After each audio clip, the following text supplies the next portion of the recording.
Today, I'm absolutely thrilled to bring you a maestro of melody and motivation, a connoisseur of chords and coaching, Scott Perry. Scott spent nearly 3 decades working as a successful musician and music teacher.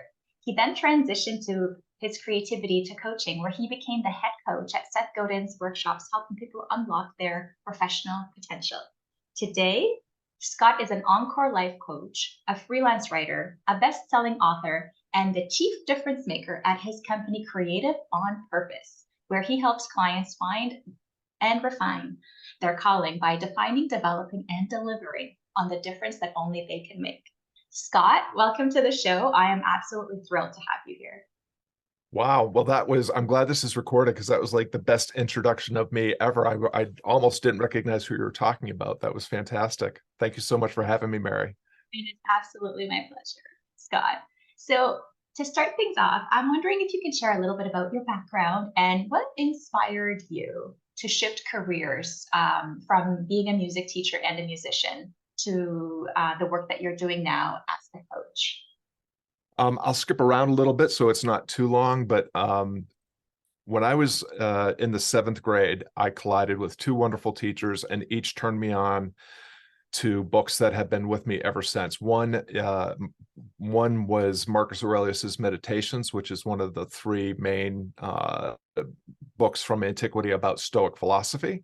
And the other was the Bhagavad Gita, which is an ancient spiritual text from India, that's really all about hearing and heeding the call of vocation, heeding your life's and your soul's true calling. And I've been, those books have informed and inspired everything I've really done since. And I know that makes me sound like a complete nerd as a kid, and I was and continue to be pretty nerdy that way. But I think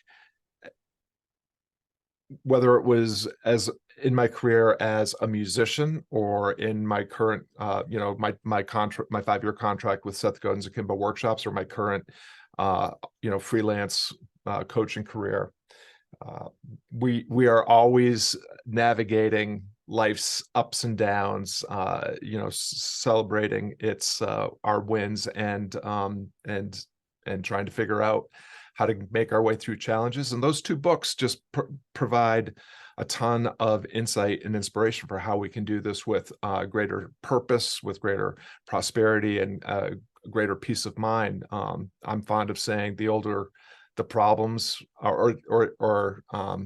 older the problems, the older the solutions. And the solutions, that come from Stoicism and the Bhagavad Gita, just have been time tested, obviously, but they have also been scientifically vetted. Stoic philosophy has inspired cognitive behavioral therapy and many other psychological disciplines, and neurological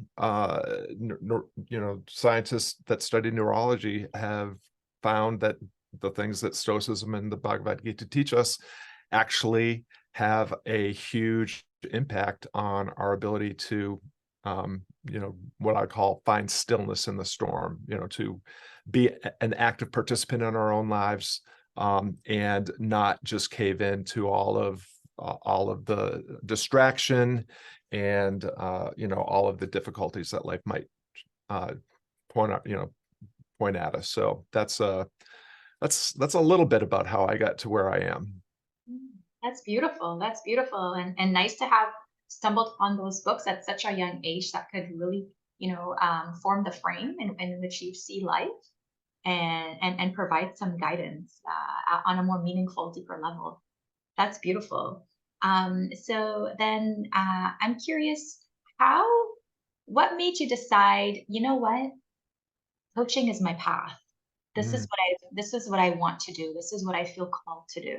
Was it an epiphany as you ended your music career, or was it like just something that you just always knew you had inside of you?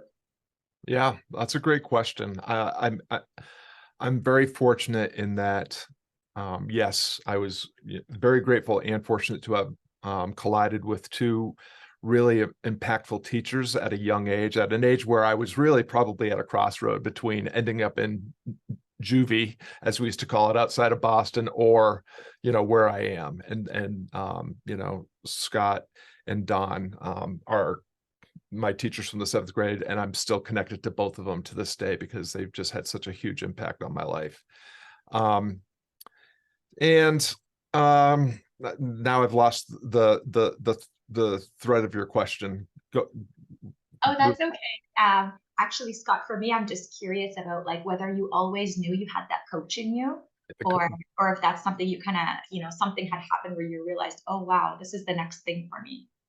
Yeah, I think both Stoicism and the Bhagavad Gita talk about destiny and vocation, and the way that I frame it is we all are born with some sort of potentiality, some sort of gift that I believe life continues to call us to live into and to share with other, whoever we find ourselves with at whatever point in time we are.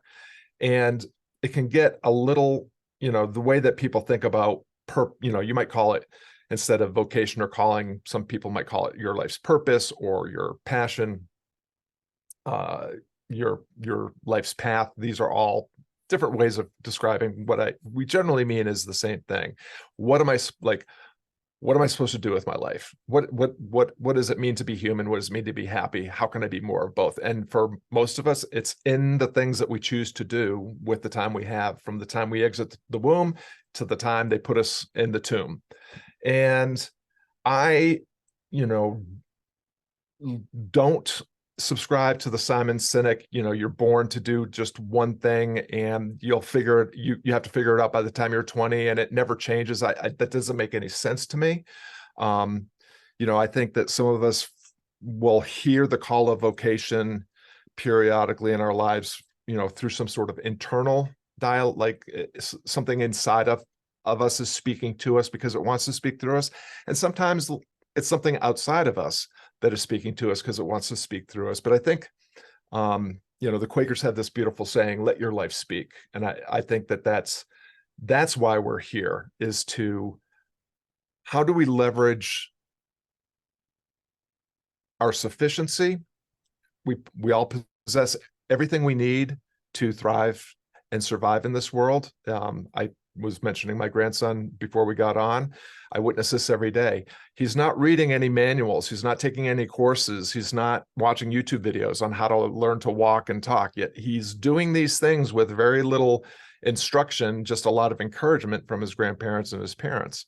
That's the kind of potentiality that, those kind of potentialities exist in all of us. And we do have this gift, this talent, whatever you want to call it.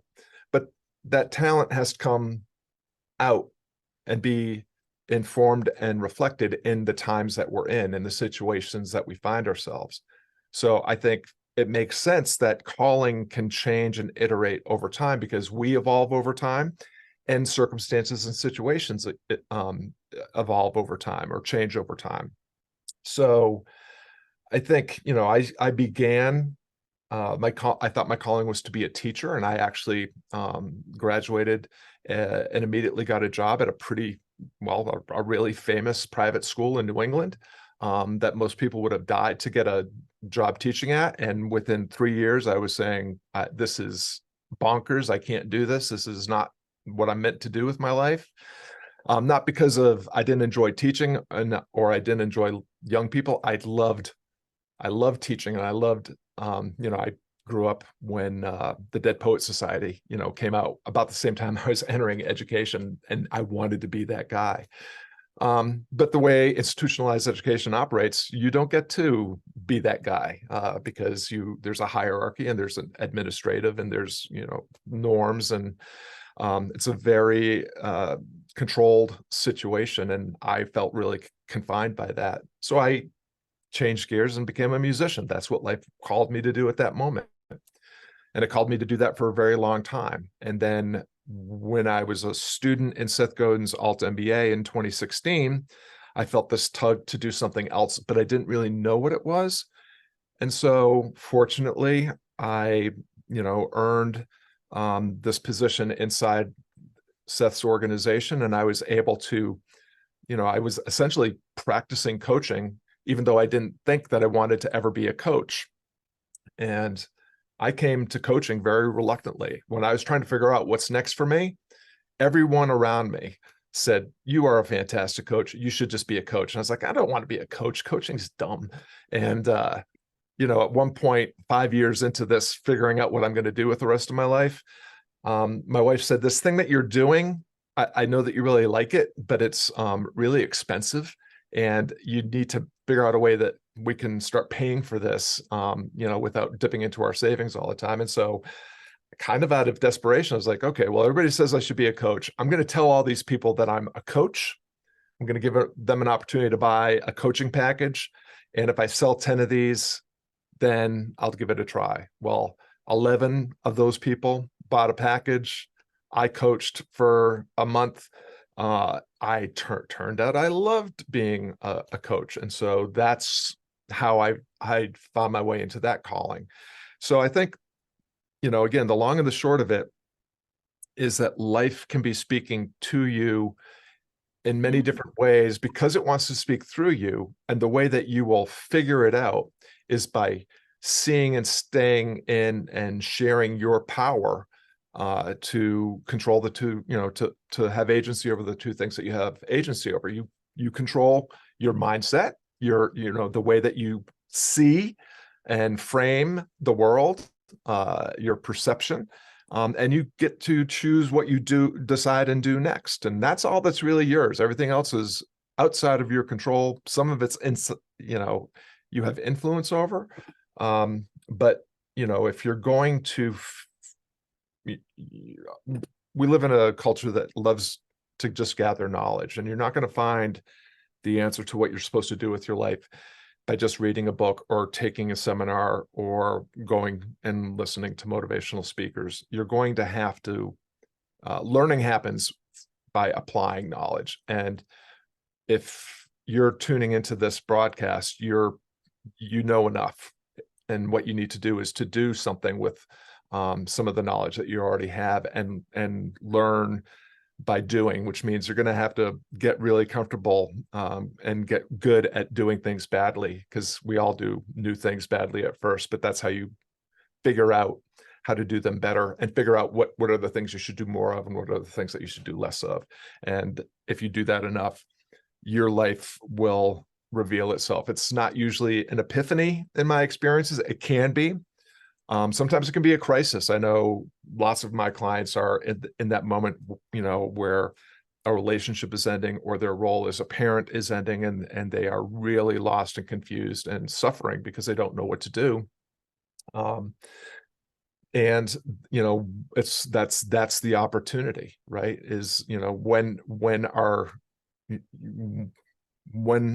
when we're broken, we get to choose. Are we going to remain broken, or are we going to be broken open to the possibilities and potentials that could lie ahead?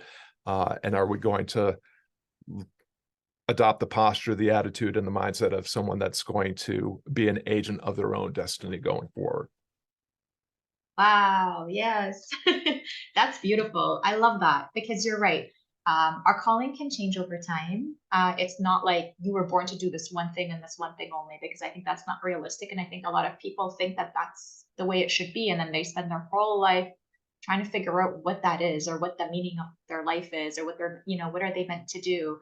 And you're right. I mean, it's really in the doing that you start to discover, oh, I love coaching. Oh, I hate coaching. You don't know what you want or what you like unless you start experiencing life, Hmm. and everything life has to offer, and to just be open to new experiences, to be open to uncertainty and unknowns, can be a really beautiful thing. But yeah, it's about framing it, right? Like, it's an uncertain. So am I fearful and scared and, closed off and running away? Or am I curious and interested and, wondering, how exciting is it to not know what's going to happen next and then discover what happens next? So it's definitely in the mindset framing of our circumstances.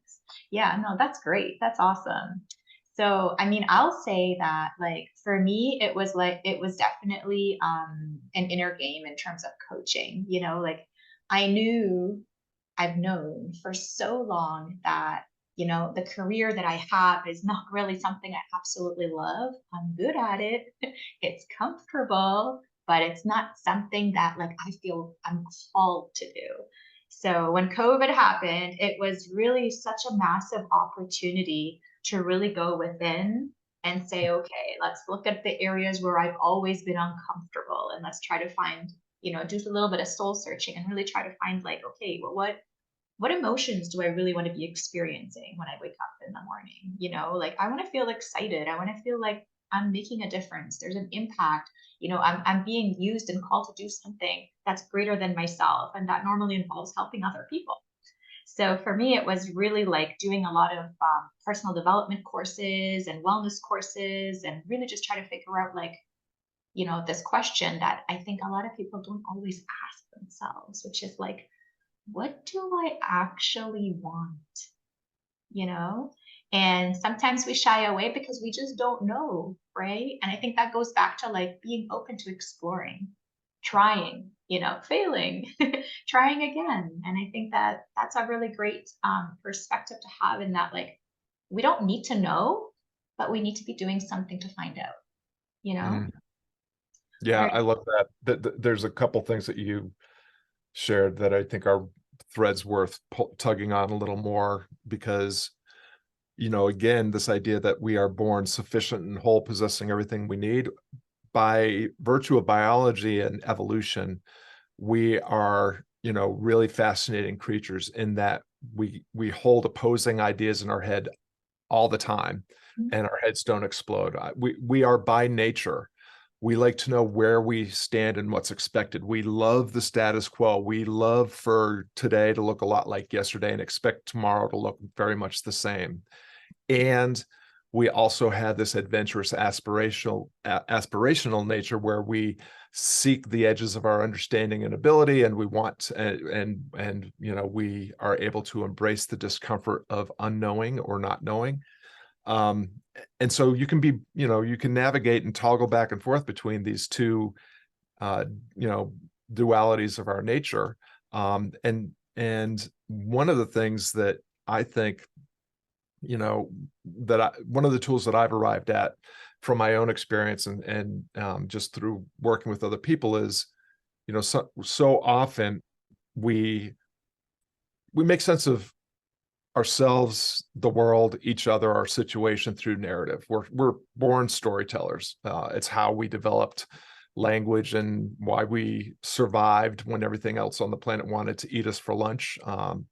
And it's what grew our brains. And so what sometimes we don't remember is that, these narratives are something that we can control. And if we don't, they are going to control us. And so, I'm fond of saying, choose your story, choose your future, because it's literally that simple. Unfortunately, simple is never really easy. But two things that I heard in your reflection, one is, and this was part of my experience too, is like, I'm going to try something. I'm going to take a micro step. I'm going to take the smallest viable step with the smallest viable offer with the smallest viable audience. I'm going to see what happens. Um, and if I like it, I'll do it again. And if I don't like it, well, then it's time to check what I call my zest barometer. When you feel, you're on the right path when you're feeling excited and lit up and feeling a real sense of fulfillment and connection with other people. I totally agree with you that we enhance our lives most through endeavors that serve other people. But sometimes when things are not going the way that we would like, or when we feel ourselves being, more depleted, exhausted, frustrated, what have you, we just automatically assume we're doing the wrong thing. But the zest barometer is, to pause long enough to answer two questions. Am I doing the wrong thing, or am I doing the thing wrong? Because oftentimes it's not that you're doing something that, we very rarely are doing something that we really were not meant to do. Life has a very interesting way of getting us really close to the path. It's just, if you're 1 or 2 degrees off, it can feel like a mile. And so oftentimes it's a matter of the iteration and the disciplined pursuit of less, as you know, the book Effortless or Essentialism teaches us that we don't have to. Our lives become much easier and effortless and fun and interesting and engaging when we do just the few things that are necessary right enough to get going, and then we can focus on the things that need a little bit of improvement, and that will only make things facilitate a more efficient and effortless and effective journey. So that was all wrapped up in what you were just sharing. Yes. I like that you said that, because I think like I draw I draw some ideas on the fact that, like, you know, if you can just focus on the things that you're actually really, really good at, like things that you really, really enjoy doing, and stop focusing on all the things that you feel like you have to do, right? So you try to put all your energy on those things, and they drain you because you don't enjoy doing those things, you know? And I think if we can just try to bring our focus back to the things that we should be doing, we want to be doing, I think that we will find ourselves further along on that path. Like if you look at coaching, you know, like new coaches, you need to be focusing on content and getting on all the platforms and doing ads and doing this and marketing. And it's like, wow, you're spending all this time doing all these things that you didn't even sign up for. And then you realize, wow, you know, 80% of my time is being spent building a business, and I'm only spending like 20% of the time actually coaching people, which is what I want to be doing, you know? And it's like, and I think that's also how coaches can get this way, where they feel like, okay, maybe this, I'm not succeeding, this is not for me, this is not working, maybe I'm just not a good coach. And it's like, no, it's actually that you're an amazing coach, but you're focused on the wrong things. That's been my experience in the coaching industry. That's actually the entire message of my last book, which is called The Coaching Business Prescription, which is me sharing how there's just 3 things that you need to get right enough to do exactly what you're saying. Spend 80% of your time doing the work you love, coaching, and 20% of the time doing the work that you don't love, all of the content creation, social media, posting, blogging, podcasting, whatever, because you are absolutely right. And you know, one of the things that I love to talk about, and I think, and this is a message from the Bhagavad Gita as expressed by my 7th grade teacher. You know, when he was telling me what vocation meant, I was like, you know, I'm set in the 7th grade. I was like, I don't get it. Like, what does this mean? And he said, it means play your game. And I got it because I was an athlete. And so you can't win your game if you're playing someone else's. But the way that we are assaulted online by the gurus and the influencers and the experts, it's like they are giving you this prescriptive, which is different than a prescription, a prescriptive formula, roadmap, checklist, whatever. You have to do these things in order to have a successful business. And then you sign up for their high ticket program, you do all those things, and you don't get the result that they did. Big surprise.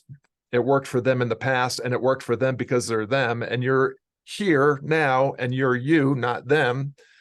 But they say, oh, it didn't work for you because your mindset wasn't right. And so, you know, it's just this ridiculous thing that's going on right now, and really causing a lot of harm to, you know, the general attitude about coaches right now. There are so many terrible coaches right now.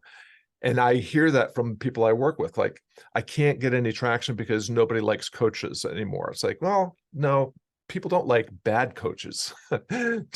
So don't be a bad coach, and you'll actually stand out in this crowded field, because if you're one of the good ones, you'll never actually lack for work. And you get to become one of the good ones by spending more of your time coaching and less of your time on all the BS that the influence peddlers are telling you have to do. Correct. That's so funny. And it's very, very true. I think that that's where everybody gets stuck, right? It's trying to follow a guru who tells you, you know, you can have 6-figure months or whatever it is that they're selling, if you'll just do these things. And people blindly will go in and they'll try to do all those things. But also sometimes, like I once saw this program where it was like, this is guaranteed, and if not, it's your money back, right? But then you had to like make content and post a ridiculous amount of times, and if you missed one, then you don't get your money back. I saw that a couple of years ago. I also saw like a different high ticket program that was like, you don't need a certification, or you don't need any, like, you've been coaching your whole life. You have parents and siblings and you talk to people, that's coaching. And it's like, it bothers me when you see people are just trying to convince you to just get in the program, and I think before getting into any program or even just spitting about a program, it's like, think long and hard. Do you want to be a coach? Is coaching for you? How do you up level yourself and up level your coaching competencies? Because if you're coaching someone, that's a massive responsibility that you're taking on, because someone's looking to you, right? They're looking to you for guidance, for direction, for insights, showing them their blind spots, whatever it may be. And if you're looking to coach someone, you're doing it because you want to better their life, right? You want to better their outcomes, whatever it is that they're coming to you with goals for. But it's like, and I think that like coaching has really become all about chasing the money, or at least that's what I've been seeing. It's like, but most good coaches, like, money is just a byproduct of them being really good coaches, right? Like, it's if you're chasing that, I think you're never gonna win that game. I don't even think Well, that coaching isn't even your game. yeah, no, I think you're absolutely right. One of my earlier books talks about how to start defining the difference only you can make. Like, what is that unique ability that, as Dan Sullivan calls it? What is that gift that you're supposed to bring into the world? And if you approach, if you do that inside out work of knowing yourself, as the, again, ancient wisdom from the Oracle of Delphi, know thyself, which, what are your core values? What are your guiding principles? What's the vision of the world that you want to co-create with people you care about? And you also look at the things that have lit you up and interested you and excited you ever since you were a kid, not the skills that you learned in school and on the job, although your talents may be reflected in some of those things. The things that, you have an instinct or an intuition and have really been kind of practicing all of your life, the things that usually your friends and family tell you you're just got a real gift for. And then you look for people that share your values and need your talents to enhance their lives. And you will start to dial in that unique thing that you can turn into a business, turn into a cause, turn into whatever it's going to be. But to your point, money and status are not good goals. They're not things to aim at, because I work with a lot of very wealthy people, people that, are in professions like being doctors and lawyers and politicians. And almost to a person, they have all the homes and all the cars and the trophy spouse and the perfect kids and the cars and the whole 9 yards. And they are profoundly unhappy because they chase something that is not the pursuit of happiness. Is not happiness. The pursuit of purpose can result is a clearer path to happiness. And to your point, the status and the salary and all the stuff that comes along with doing meaningful work with and for people you care about are side effects. They're naturally occurring causes of doing the work that you're meant to do. And so I think you're also absolutely right that we measure our worthiness against what we see in others. And so when we see someone seemingly successful telling us you need to make $10,000 a month, $100,000, whatever it is, we immediately our worthiness narrative kind of gets all discombobulated, and we start chasing things that really don't matter. And chasing things that are actually getting us further away. Because the more things you do, the further away you're getting away from the things that you actually want in life. It's just simple science. It's system reliability theory. It's just the more components your system has, the less efficient it is, and the further away you're getting. To circle back to the coaching, for any business, you need to get 3 things dialed in well enough. You need an offer that is irresistible enough to an audience that is eager to solve the problem that you're solving or to achieve the aspiration that you're achieving. And you need a 30-minute a day marketing sales strategy that puts that offer in front of that audience. If you do those three things, you will spend way more of your time doing the coaching work that you love, or doing the retail adventure that you love, or the entrepreneurial thing, or the freelancing thing. And you'll spend a lot less time doing crap that you hate, that the gurus are telling you have to do. Right. Yeah, exactly. And to your point about, people who are in like certain professions, like doctors and lawyers and dentists, it's like, I took this course once that really solidified something for me, because I would be guilty of doing that comparison game. And it's never compare their outside to your inside, Right.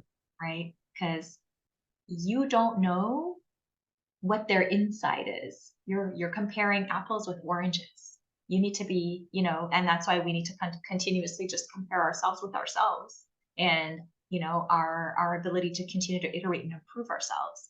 But I thought, when someone told me that once, through this course, it was like, oh, I'm never going to compare myself to anyone ever again.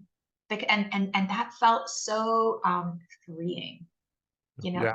That gave me permission to never compare myself with anyone. And that felt so good. That's freedom. That's freedom. Well, it speaks to something you shared earlier, which is the path for success for you lies in leveraging the things that you're already good at. Yeah. And what the gurus are trying to get you to do are to get you to do the things that they are good at. Exactly. And that's not going to work for you. And so I think you're absolutely right. And that's a great lesson that you learned in that course, because it's in improving and sharing our gifts that success becomes an inevitability, as opposed to the other way around, when we're trying to build, to work on our weaknesses and learn things that someone else says we need to learn if we're going to get the results we want. That's the path to ruin, because you will. And I'm sure you've seen it. I see it all the time. So many people come to me on the verge of burnout or blowing up, or having already done it, because they are doing way too much. And Yeah. again, just to reference Dan Sullivan, that unique ability are the things that come easy to you, naturally to you, but they also energize you. Outside of your unique ability is excellence and competence. And excellence is things that you're good at, but don't energize you. And competence are things that you're okay at, but you have to put a lot of effort and energy into executing them. Though excellence and competence is where all the stress is. And so lots of coaches are pretty good at generating content, broadcasting, excuse me, broadcasting, podcasting, what have you. But it's not what lights them up. It's just more grind. It's more, and that's why you're going to burn yourself out and blow yourself up. I think it's better to go all the way out. If you're going to play somewhere outside of your unique ability, go out to incompetence, because if you're doing things that you can't do, but are just excited to learn about, you have no expectations that you're going to be good at them, and you don't have any big long-term goal. You're just playing around with something that piques your interest, and maybe it will help enhance your unique ability over time. So, get yourself in your unique ability, leverage all that. And when you have some extra time, play in the areas of your incompetence, and then give all the things that require excellence and competence to somebody else and let them do it. I like that. I like that. Yes. I love that, because it really helps us narrow in on ourselves, right? Like, coaching is all about helping you turn your view back inward, because our views are so outward, looking at everything around us and everyone around us. It's really about, go back and go back to your core, go back to your essence, go back to what you're good at, go back to what comes natural to you and excites you. So I think that's really great advice, Coach Scott. No, that's wonderful. So then, tell me about like creative on purpose. and, being the chief difference maker in this organization of yours. What does that Yeah. mean to be a chief difference maker? So when I was after I exited after I graduated from the alt MBA, I had this idea that I wanted to do something else. I just didn't know what it was. And I created a platform to just start blogging and broadcasting, because I kind of figured if I just stood up to be seen and spoke up to be heard and did it out loud and in public, that I would get the feedback. I'd create the type feedback loops that would help me figure things out more efficiently and more quickly. And so I had the brand changed names a few times in the early days. I was very blessed to have, Seth Godin as a guide during that time. My first book was called The Stoic Creative.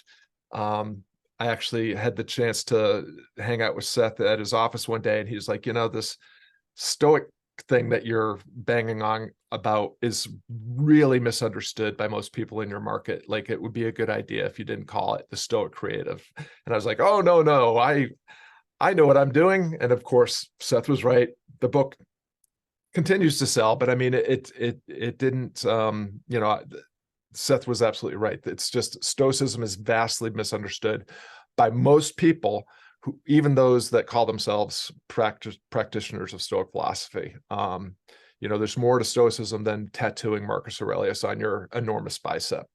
So I iterated it again, and I called it Creative on Purpose. And right after that, Seth appeared on my broadcast, and the first thing he said was, I got to tell you, Creative on Purpose, that is great branding. And so I was like, okay, that's the brand. Still don't know what the hell I'm doing, but that's the brand.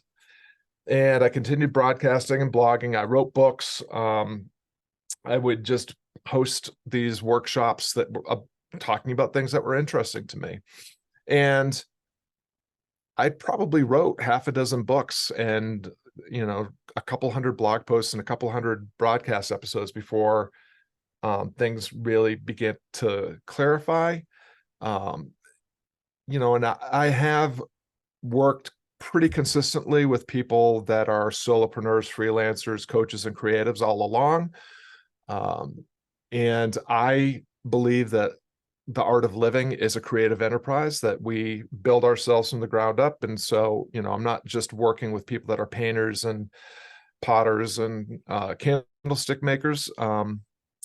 And really what I have arrived at now, because I spent most of the pandemic years and most of last year working primarily with coaches who wanted to build a business that they loved, that actually provided them with a livelihood that could sustain them. And because I had achieved that over time and had this, these kind of foundational, fundamental things that you need to get right, that are also offer a prescription. So you would do it very differently than I would do it, than any of my other clients would do it. So it's not prescriptive, like, here's the things you have to do, but here's some things that we need to get right enough for you in your way. And I had huge success with that program. And even still, what I noticed was, there was a certain type of person that really succeeded and succeeded quickly. And there was a certain type of person that didn't. And the ones that succeeded more quickly were people that really knew who they were and knew what their reason for being was. And the ones that didn't were not as clear about who they really were and what their reason for being is. They had fallen trapped to, the training. Our programming is one thing, but we're conditioned by institutionalized education and occupation to follow. Here's the rules. They're not your rules, they're the rules. They're the same rules everyone else has to follow. And we're going to put you on a path to go where everyone else is going. Like, that doesn't make any sense, but that's kind of the way it works. And so what I do now, I still work with the coaches and the freelancers and the entrepreneurs and the creatives, but we start with assessing where they're at right now in terms of their business. And the first thing we do is most of the time, our very first session, we will recapture revenue that pays for more than the cost of working with me in any of my programs, because we all do too much. There's apps that we don't need, that we don't use. There's software that we don't need, that we don't use. There's programs, masterminds, whatever, that aren't helping us. There's no return on investment.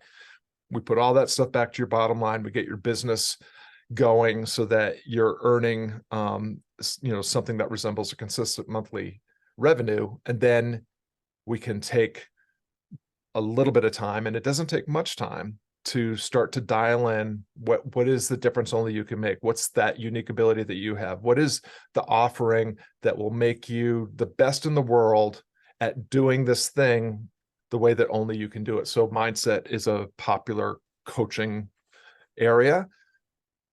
So it's not just enough to be a mindset coach. You're putting yourself in a very crowded field. How do you position yourself? How do you what is the idiosyncratic set of skills, experiences, perspective, talents that you have that make you the absolute number one choice for the people that share your values, that need your specific approach to help them build a business or live into the life that they want to find themselves in. So again, going all the way back to the beginning of this conversation, ancient philosophical and spiritual traditions were answering three fundamental questions. What does it mean to be human? What does it mean to be happy? And how do I be more of both? And it starts not with why, it starts with who. Who are you? What are you good at? Where do you belong? What is happening at this moment in time in life? And where are the people that you need to be with, so that you can learn how to do what you do in a way that only you can do it, and you'll enhance your life by serving them, and your life will be enhanced, and you will get that sense of fulfillment, meaning, and have the impact that you want to have by doing the work that you're meant to do with and for the people that you care about. My goodness, that's beautiful. Yes, I absolutely agree. You really have to start with who. This whole start with why. I don't think you'll ever get to the why until you understand the who, Yeah. right? And the who will drastically define the why, but it does start with the who. And I think for me as a mindset coach, it's so much more than mindset. For me, it's helping someone meet themselves all over again, really meet themselves and get to know themselves. And yes, it does start in the mind, right? Because it's our perceptions. It's, what do I believe to be true about me? Who do I believe I even am? And sometimes it's not that who we believe we are, but it's who we believe other people think we are, and then we adopt the identity of what other people see in us, instead of us really looking at what do we see in ourselves? What are our gifts? What are our talents? And what you mentioned earlier, what did I love to do when I was younger? What are those passions? And how do we tap back into that? And it's really about unlayering all the layering that's been put on us, and with institutions, with parents, with life, with friends, with occupations, vocations, whatever it may be.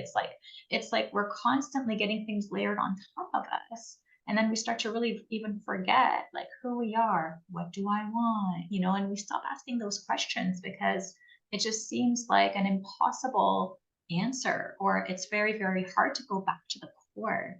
And I would say, for me specifically, I don't know, I've been very much born with this gift of intuition, and I've always thought, how do I leverage my intuition and my empathic abilities to really tap into someone's spirit, someone's soul, and help them see the things that they aren't seeing, and get them to really rediscover who it is that they are and what it is that they want. And then how do we get them moving in that direction? Because like you said, you don't want to be playing in a game that's not even your game to start with. That's just, you're losing either way. So don't even start, right? Let's shift gears and really get you into your game. So I like how you position it as what is the difference that you can make? Because that's saying what is your unique ability, and how can you leave your mark on this world or on other people? And that is how we go to that meaningfulness, how we can contribute in a super meaningful way, because we're contributing back to other people, but really tapping into ourselves and then giving the best parts of ourselves to other people to help them. So I like the chief difference maker. I might adopt. When you have your own business, you can give yourself whatever title you want. So I just decided, what I work with people to help them find and develop and deliver the difference only they can make. So chief difference maker makes sense. It's goofy, but again, I'm a weirdo, and so I get to choose whatever I want to call myself. I mean, sometimes if I'm honest, most of the time I'm the janitor, but chief difference maker just sounds a little bit more sexy than that. So good. And you know what? I think that that's what makes us unique, because there are parts of us that are weird, and we've learned to embrace the weirdness or the oddness or whatever it is that makes you different. It's the difference. That's what you should be going for, is the difference in you than in everybody else, right? So that's why I think chief difference maker just resonates, really, really resonates. I appreciate that. Oh, thank you, Scott. This was great. So if people want to follow your work, read your books, listen to your broadcast, where can people go to get more of Scott Perry? Sure. I primarily, my main resource is my Substack. You can find links to that on wherever you collide with me on social media. And if you want to go to the site, creativeonpurpose.com, if you go to the blog and poke around there, you'll see links that lead you to the Substack. And we offer, I post 3 times a week. There's always insight and inspiration that applies broadly to making a better living by becoming a better version of yourself. And there's layers of access depending on if you choose a free or a paid subscription that give you access to a certain number of calls a month or week, where you can actually work, with me in small group settings. So I'd encourage you to go to creativeonpurpose.com, find the Substack, subscribe at whatever level you're comfortable with, give it a test. And if it's for you, fantastic. And if it's not for you, then I wish you well in finding the one that you need, just to stay away from the gurus. Yes, great advice. Thank you. Thank you so much, Scott. I will link it all. I'll link all that down in the description below so that you can go ahead and check out Scott and check out his work. Thank you so much. Thank you, Mary. Take care.